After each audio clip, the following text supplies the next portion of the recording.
Good morning, everybody, and welcome to this morning's edition of Corn Live. We have a few special guests with us this morning to talk about the crop conditions and crop yield estimates we're seeing around the state. So our first guest today, I'm Mary Griffith. I'm one of your hosts this morning, and at the very end of this session, we will have an hour of CCA credits in crop management to share with you. So our first guest today is Matt Reese. He's an editor at the Ohio's Country Journal, and Matt has been on the south leg of the Ohio crop tour the past couple days this week. So he's seen a lot of crops, and he's been talking with the team that was on the north leg of the tour too. So he's got a pretty good idea of what crop conditions look like right now. So good morning, Matt. Why don't you let us know what you saw, what your yield estimates are ranging from for corn and soybeans, and any disease issues you're seeing or things like that. Well, thanks very much, Mary, for having me. It's been a crop tour is always a fun week. It's kind of a long week and can be kind of tiring, but it's always really enjoyable to get out into fields. And we go with a couple of agronomists. We had a couple of Greg Labarge and Harold Waters with us from OSU Extension, and then a group of farmers. And one group this year went on a big loop north, and one group went on a big loop south. And when I say that, we went south and west, and the other group went north and west.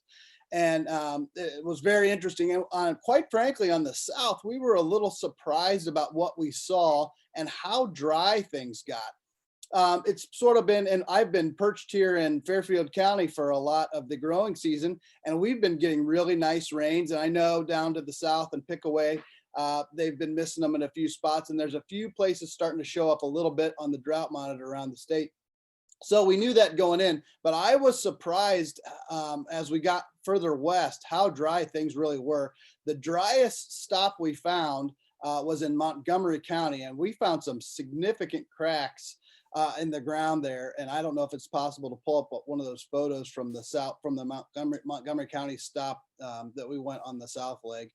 And if it's not, that's fine.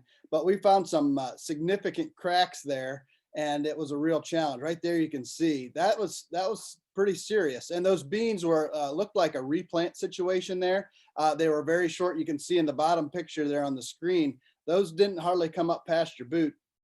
And I'm guessing that they were wet early and then got dry, and you can see how dry it is in that picture. So that was one of the really big surprises we found, was how dry it got. It was out in Montgomery, Preble, and so forth, out in that area. Because we've been hearing pretty good rains for a lot of the state, but it wasn't the case everywhere. In general, that looked like there was a potential for quite a bit of disease, but it looks like a lot of fungicide applications had been happening around the state. So we did find disease, and a lot of times though, we'd find it in the lower part of the canopy. So we'd find a few spots of frog eye in the beans, here and there, but nothing really serious. And you could, as you look through the canopy, you could almost see where they sprayed in some cases. And then we'd find some northern or gray. And again, it'd be a few leaves up on the corn, but by the time you got to the ear leaves, most of the plants were pretty clean. Now, one exception was a stop early in the tour in Licking County. And I don't know if you can pull this picture up, Mary, or not, but it was pretty unbelievable. It's the most disease pressure I think I've ever seen in a cornfield ever on crop tour. And the picture we had was of the ear leaf, and there were 7 or 8 major lesions of, right there. That's the ear leaf on the plant. And that's pretty significant, northern, and I think there was some gray leaf spot in that field as well. So that was, and there was also a lot of weed pressure in that field. That, of course, is a potentially treatable issue, but and that's definitely the most significant disease pressure we found. So overall, on the tour, we thought, again, we're going to see pretty good yields, and we didn't see terrible yields by any means. The average was 174 for our leg. We thought that maybe was going to be a tick higher headed into it, but we ended up about 174 on the corn for an average on the south side. And our beans were in the upper 40s. I think we ended up 48.9 or something like that for our bean average. And of course, beans is a toss up, but the north group found slightly better yields. Their average yield was 177. So we came out with an overall average of around 175 for the corn. And their beans were also a little better up in the north, where they've gotten more consistent rains. And they were in the mid 50s for their beans. So it was a little better crops in the north, and maybe more of what I was expecting to find in the south is what they found in the north. They found really great corn stands. Beans were looking really good.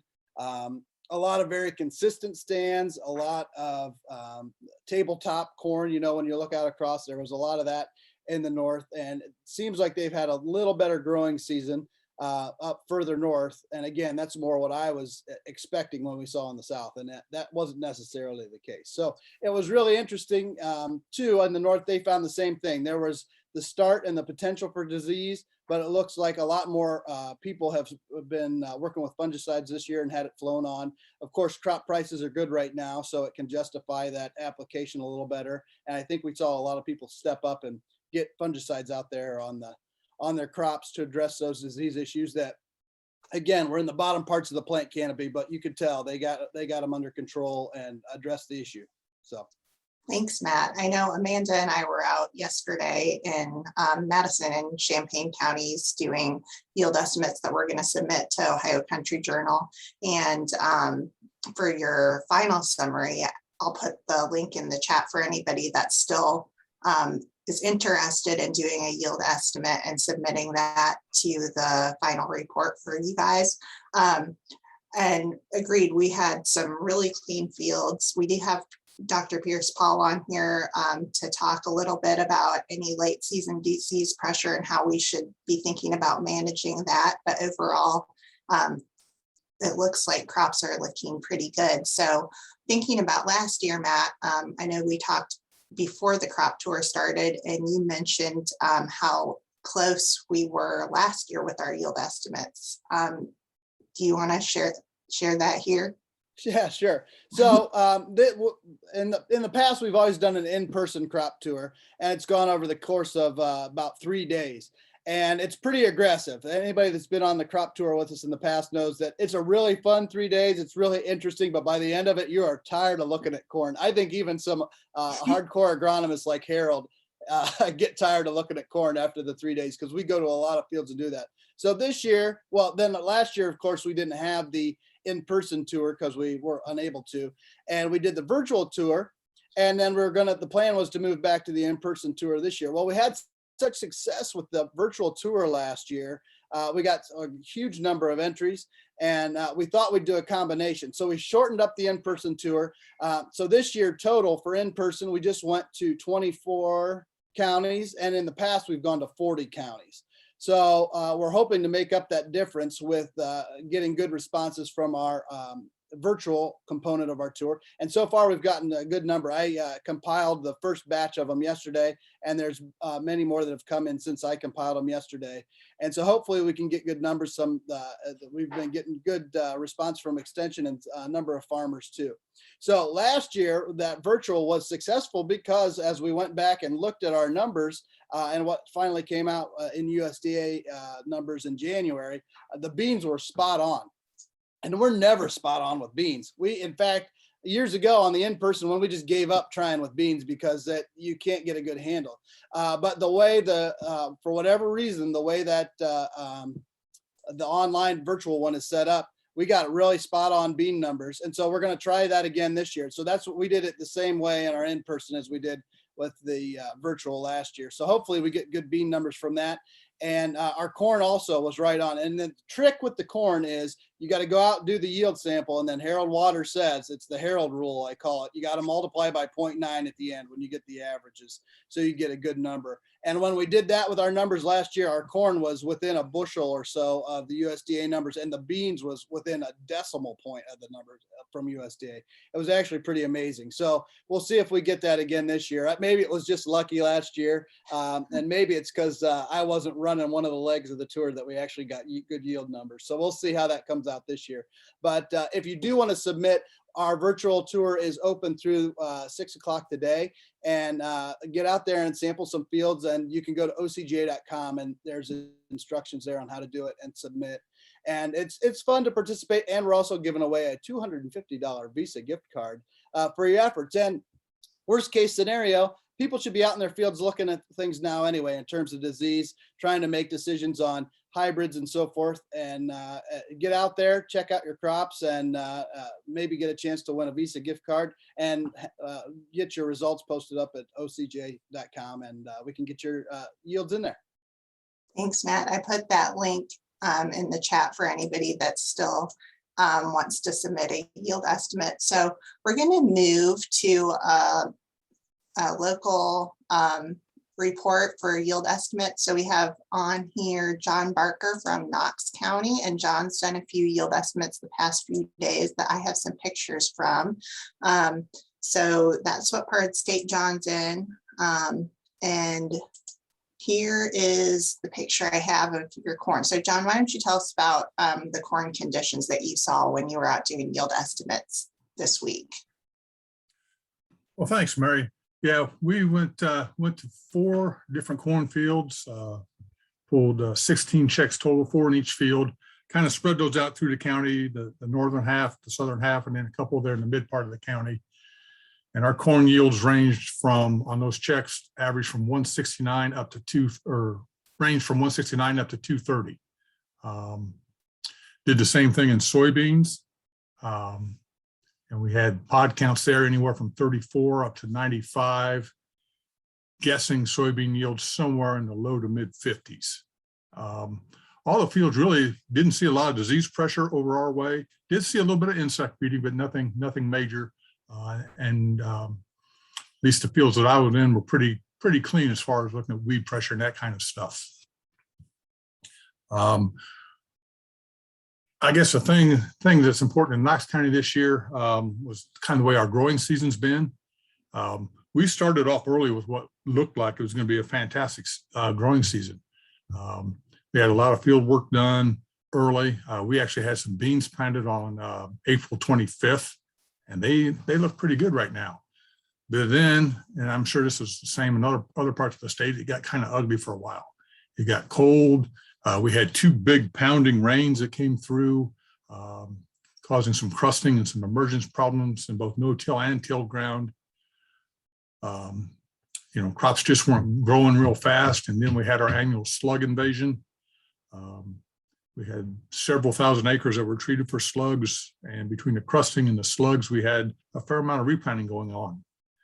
And, just really throughout the growing season until just a few weeks ago, the beans just haven't looked that good. But they're starting to come around now a little bit. But in general, our beans got in a little bit later than what they normally do. I don't think we'll see yields here in Knox County like we saw last year. Last year, we had a fantastic growing season, and we just had a kind of a rough start this year. All right, thanks, John. I have a question about the slugs. I've been hearing about slugs really bad down south this year. How widespread was the slug issue around the state? Again, the counties I heard that were having trouble were Pike, Ross, down in there. That's the first I'd heard about Knox County issues. What kind of issues have you guys heard with that, and how much damage are we going to see here as a result of harvest? Matt, if you ever want to see slugs, come to Knox County. I think we're the slug capital of the world. We have them every year at various levels. This year, it got us pretty good again. I know, Mike Estat's on here. You had some Pickaway County slug issues, didn't you? Yeah, Mary. We've just historically known river bottoms have a tendency, especially with high residue, to maybe be harbingers of slugs. But Matt, just real quickly, I know I was down around Greene County 2 or 3 months ago, and we saw some fields down there along the, again, good environments. We heard farmers down there had replanted 3 times their beans 3 times because of slugs.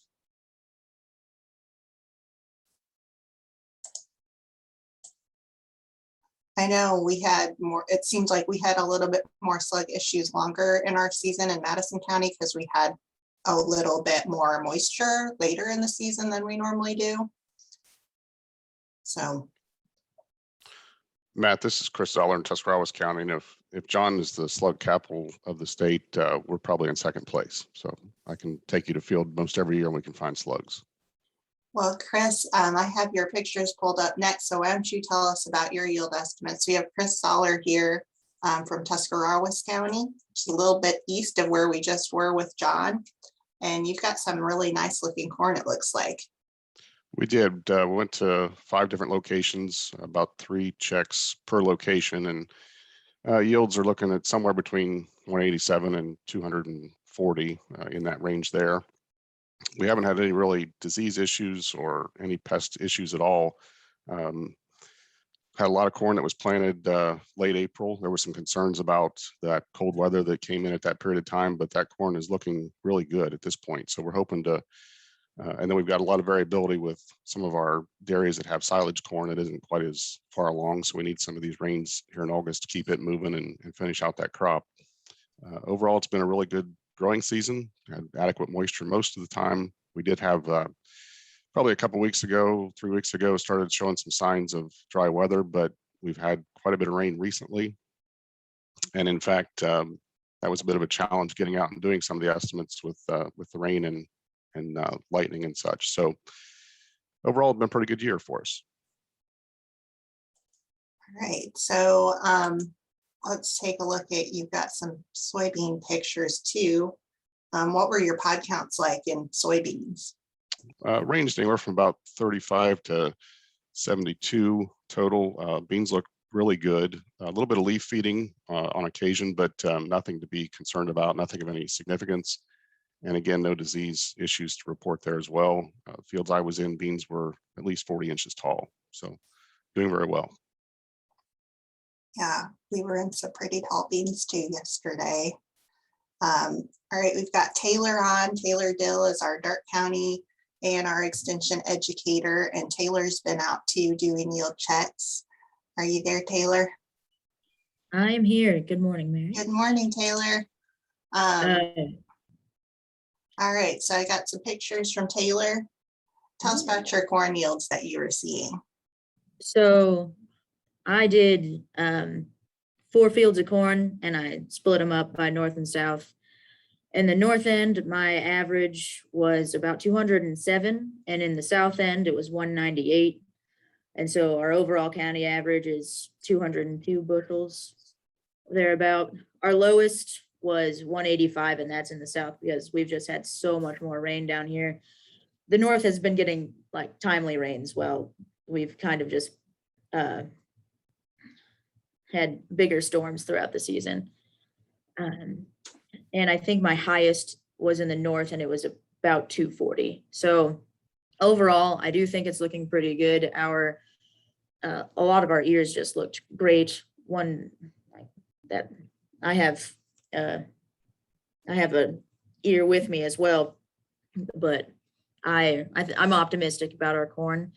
The earliest planted corn I did check, that's at dent stage by now, and I think it was the earliest in the county, and that field also looked pretty fantastic. So I'm excited about our corn. Our beans, our pods were averaged in the north 31 pods per plant, and in the south it was 41 pods, and an overall average was 36. I didn't see as much frog eye in the beans as I thought that I would this year. Only in our beans after beans rotations did I see a lot of frog eye. And last week we had some sudden death pop up, and I expect to see a little bit more of that just because when we planted really early, and as soon as we got it in, it got cold and wet, and it stayed that way until it stayed wet until mid-July. So I could see us having some more issues with sudden death. In corn, I've seen a lot more gray leaf spot than I have northern corn leaf blight, but so far I don't think we're going to have significant yield loss. And most people have been spraying fungicide, and if they haven't, they've had a pretty good resistant variety. So I'm not worried about that there. And I've seen some firing in the corn, some nitrogen deficiency. just because right during side dress time, we had a lot of rain, so it was subject to denitrification. But that's all from Dark County. Thanks, Taylor. Thank you. So we have Laura Lindsey here, and Laura is at a conference full of agronomists right now. Good morning, Laura. How are you? I am doing well. So we have heard a few yield estimates on soybeans from around the state, and visually looking around at fields, it looks like we have a lot of really dark green, really big, healthy looking soybeans. What do we need to do between now and the end of the growing season for these soybeans to achieve maximum yield potential? Yeah, well, once you start getting to about R6, when the seed is filling, is a lot in Mother Nature's hands, right? Rainfall is going to be really, really important. I'm here in Chicago with a bunch of agronomists, and I think we're actually writing what's important for soybean yield at each growth stage. And I think at our R6 to R7 growth stage, we just wrote August rain makes grain.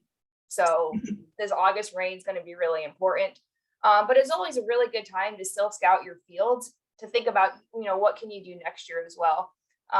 And also stink bugs, late season. I know in some areas in previous years, there have been stink bugs that come in late that can hurt yield. So it's always good to get out on your field, see what diseases you have. I think Taylor mentioned frog eye, but they were in soybean after soybean. So, that farmer needs to go out there and look and maybe not plant soybean again and going into 2022.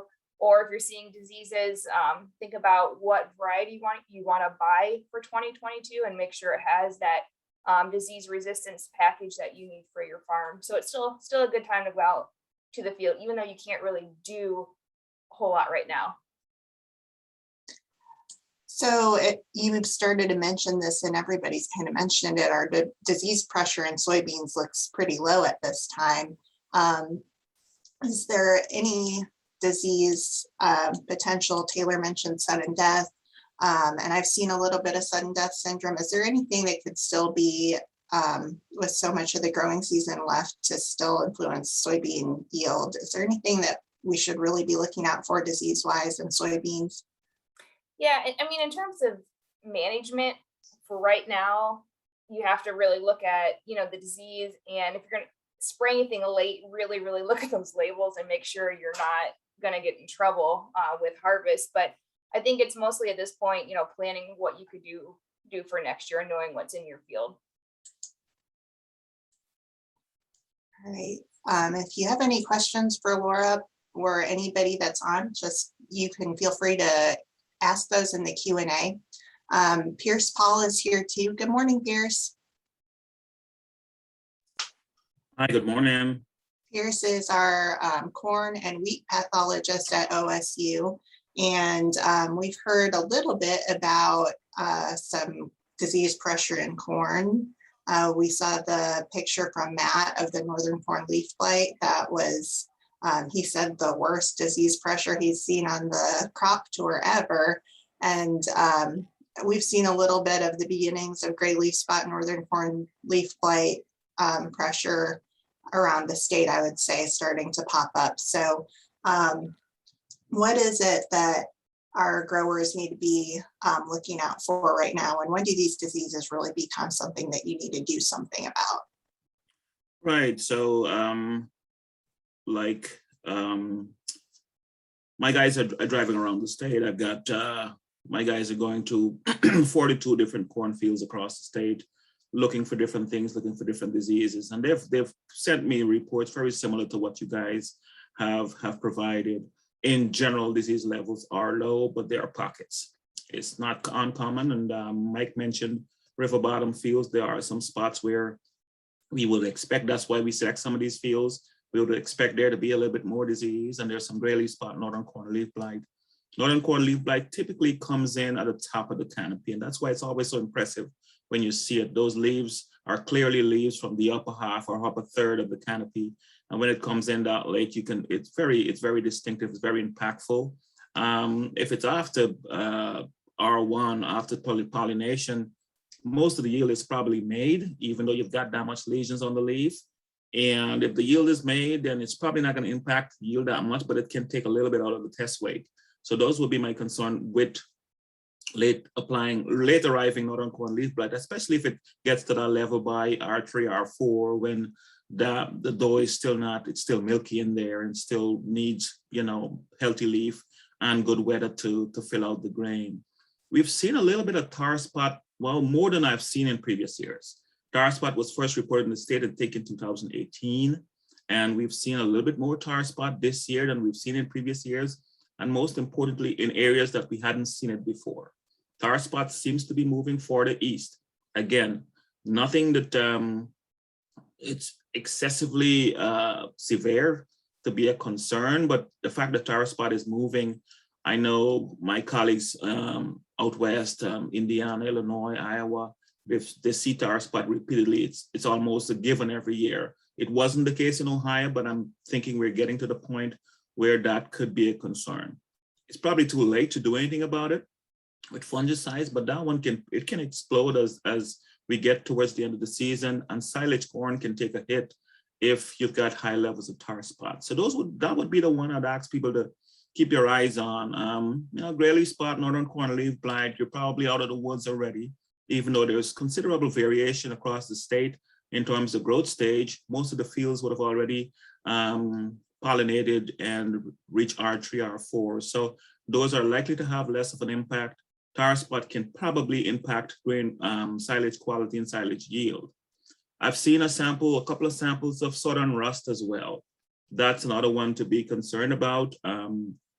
It is one that can still come in and take a bit of the yield, but that's not widespread. I think I found of the 42 fields, one field with a few lesions, and a pathologist walking a cornfield is going to find disease. So it doesn't mean that it's widespread. It's just that my guys are looking hard enough because that's what we do.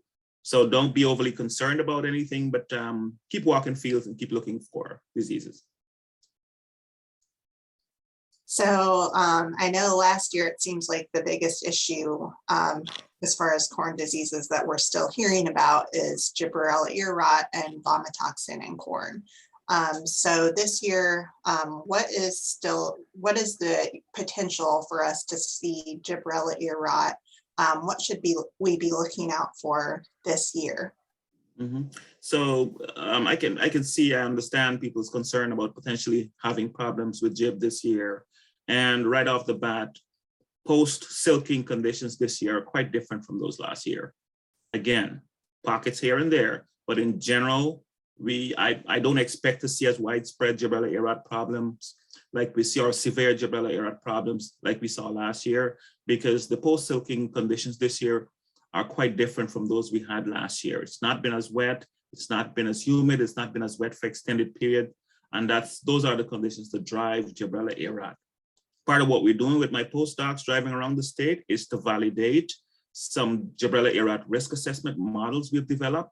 So I don't have any projections yet from those models because we're still collecting data, but hopefully in the near future, we can have those at this time of the year so we can provide some estimates. But if I go off of comparisons of the two seasons in terms of weather conditions, I'd say the risk is low this year relative to what we saw last year.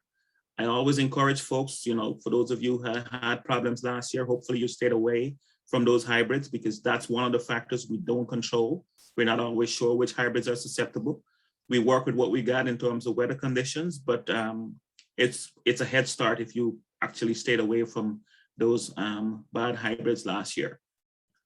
Again, with all crops, it's not done until it's over, until that grain is in the bin. And if we've got delayed harvest with wet conditions just prior to harvest, we could still see some ear rot problems. But at this point, I would say the risk is low. Let's keep our fingers crossed and hope we can get that corn off as soon as it matures and is ready to go.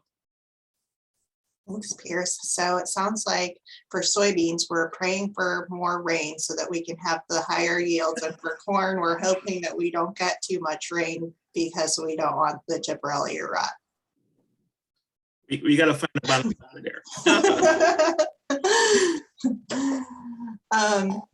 All right. Well, I'm not sure. I don't see any questions. If anybody has any questions for Pierce, Laura, Matt, John, Chris, Taylor, or anybody else that is on, you can ask those in the chat.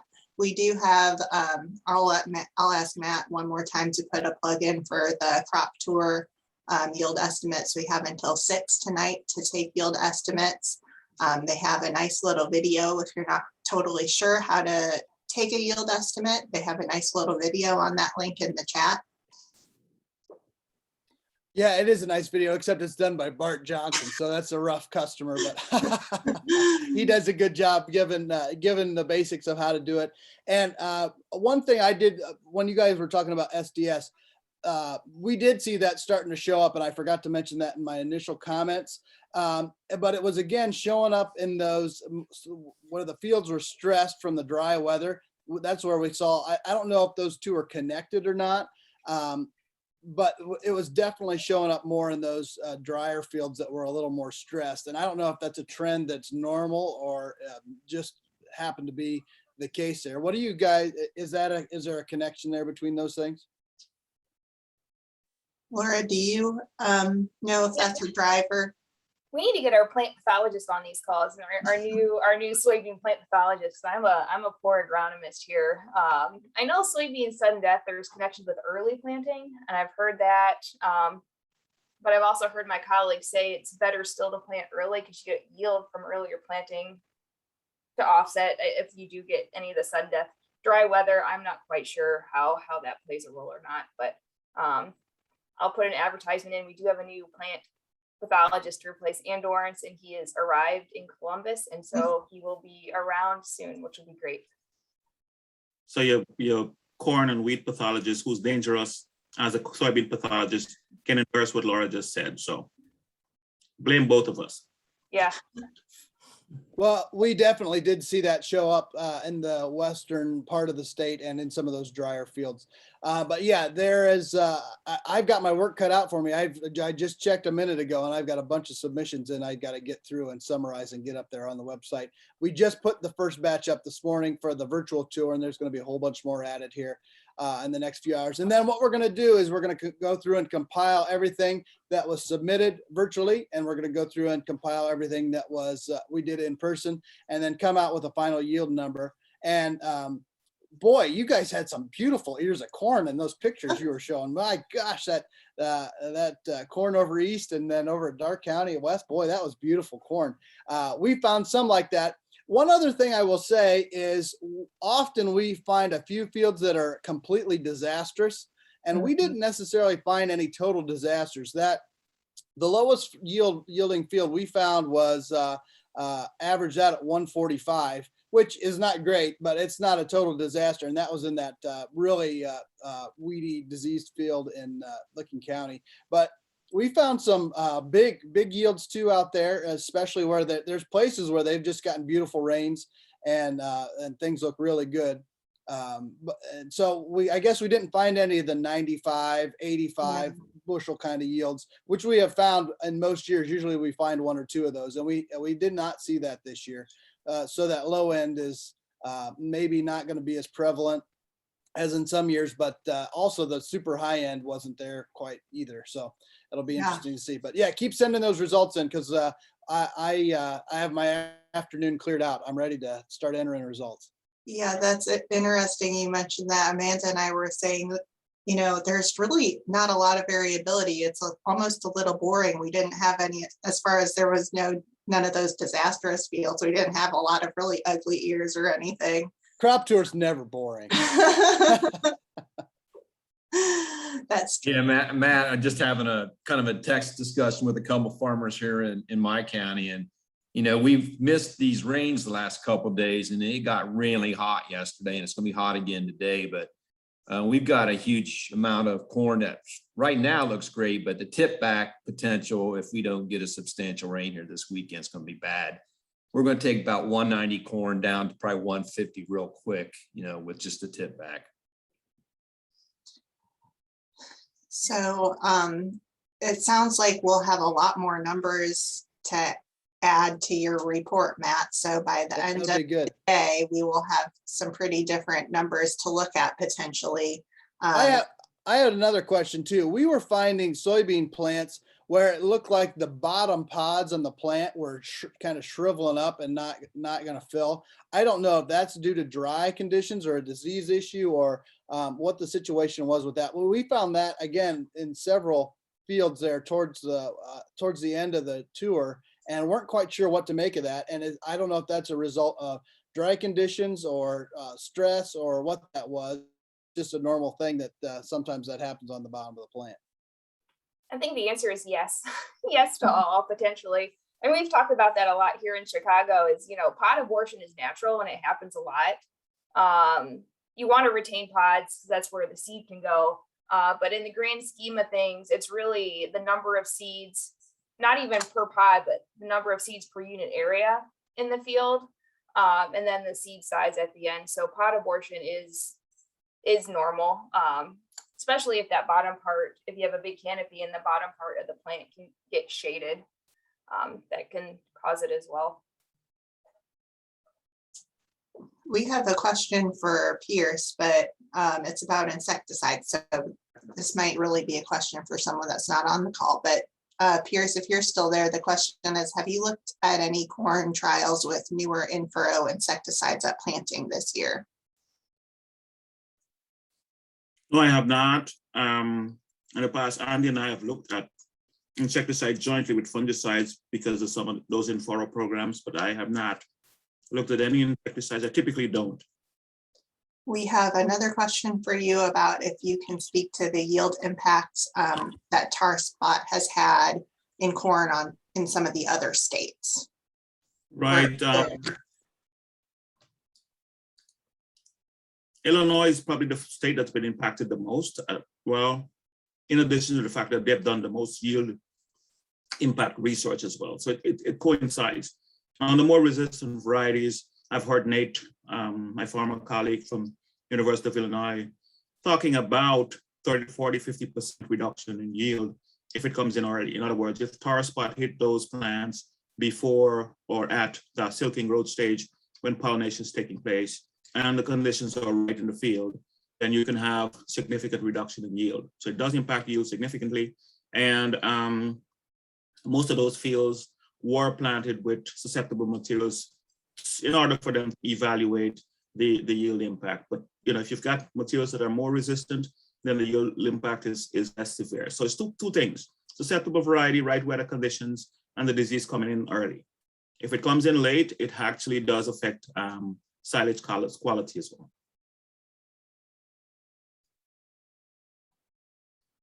Good questions. I have another question that's maybe less important, but nonetheless relevant, I think, is where do you guys go get the best donuts when you're out touring crop fields? Because without so many winter meetings the last year, I really am down on my donut quotient for the year. So or quota. So I tried to make up for that on crop tour. We stopped at Der Dutchman, and I think one of those donuts counts for two. The other group stopped at a place over at Indian Lake and got some good donuts. But I think donuts and coffee are important staples of crop tour that maybe get unrecognized in some of these discussions. True. I've noticed that you have a significant number of pictures of donuts included in the crop tour, as well as the corn and soybean pictures. We try. I guess I'll toss this last question to Chris Zoller. Chris, the WASDE report is coming out today at noon. I know you've written a little bit about the WASDE report and what that can tell us and why we should pay attention to that. Can you comment on that and how that ties into the yield estimates that we're taking today and the crop supply that we're coming up with this year? Sure. The WASDE report, so far this year has been kind of quiet. It's going to be interesting to see what it has to say this month today and how that might impact markets and what the export numbers are going to look like, what production is going to look like. So it'll be interesting to see. Tune in at noon, and if you have trouble sleeping tonight, you can always print it off and read it. But it is an important report for the market. Certainly it is. But there is a nice summary of that's provided each time. So I would encourage folks to, listen in or at least read that summary and find out what the estimates are, what the predictions are, and how that might affect the markets. Thanks, Chris. We do have a comment about tar spot for Pierce in the chat, or I guess it's just a comment in general that in Northwest Indiana, they've seen a 20 bushel loss for a tar spot in 2018 and 25 bushel loss in 2019 with side-by-side fungicide trials at R2. So it sounds like it could be a pretty big deal, and hopefully we don't have it spreading too quickly across our state. Yep, those are typical numbers within the range. Like I said, 20, 25, 30. Illinois tends to have more consistent yield loss, but yeah, Darcy and others have seen that level of yield reduction in Indiana as well. Yeah, we can only hope. I mean, and it doesn't seem to follow the rules, and it makes it a little bit of a challenge to make recommendations, because what I've done over the last couple of years, I've looked in fields or had colleagues look in fields where it showed up the previous year, you know, because we know it survives in crop residue. So our thinking is it's likely to show up first in those fields, but this year it showed up in places where it didn't show up last year. So it makes it a little bit of a challenge to provide some solid guidelines. Even though it survives in residue, the fact that it's showing up in fields that it didn't show up in last year tells me that it is just as easily disseminated by wind. It's coming in on the wind from someplace else, probably Indiana, Illinois, and get a crop. But it's a learning curve, it's a steep learning curve, and we keep studying it. Hopefully over the next couple of years, we've got enough information so we can nip it in the bud early.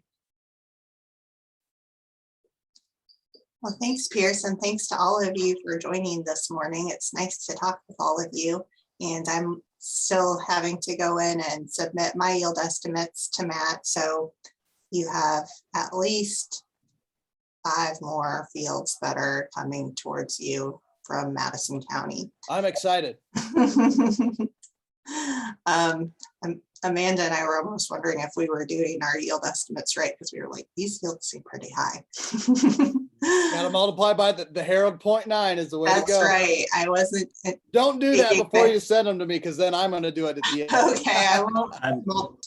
So thank you all for joining, and special thanks to everybody who joined the call from across the state, and Laura from even outside of the state. I appreciate you all taking time to tell us what you're seeing and what you know.